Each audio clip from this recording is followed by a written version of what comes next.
Guys, nag-craving ako ng O, diba? Grabe ko maka-craving. ng Indomie. Pero nilagyan ko siya ng rice noodles with egg. Tapos, kasi masyadong matapang pag yung sauce niya. Kaya dinagdagan ko siya ng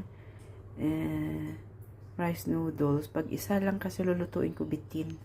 So, minsan lang ako kumakain ito kasi hindi na talaga healthy ito, diba?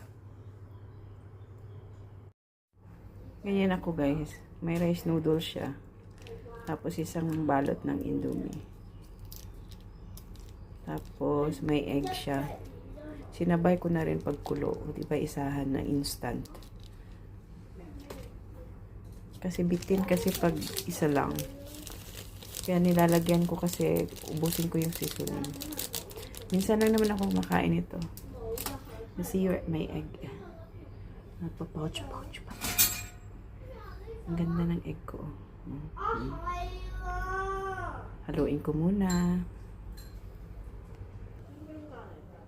Diba ang ganda? May gulay, meatballs, egg.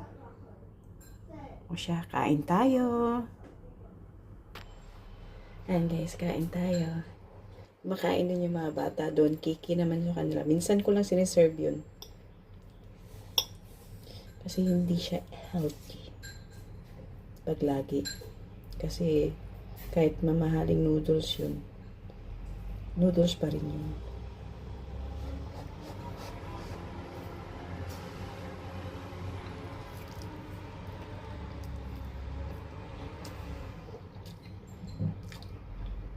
Sarap. Sarap ba?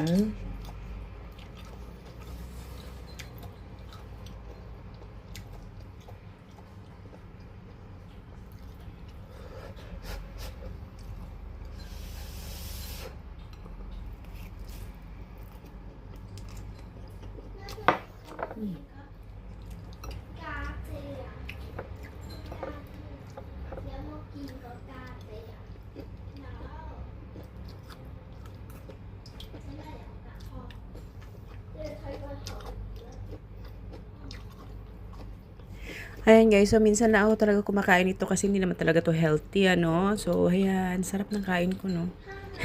Pero after niyan, tapos ko kumain yan, yung acid ko na naman, hahaha.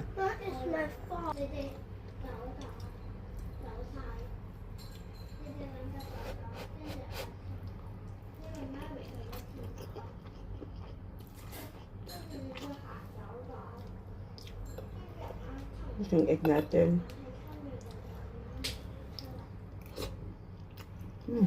Sarap.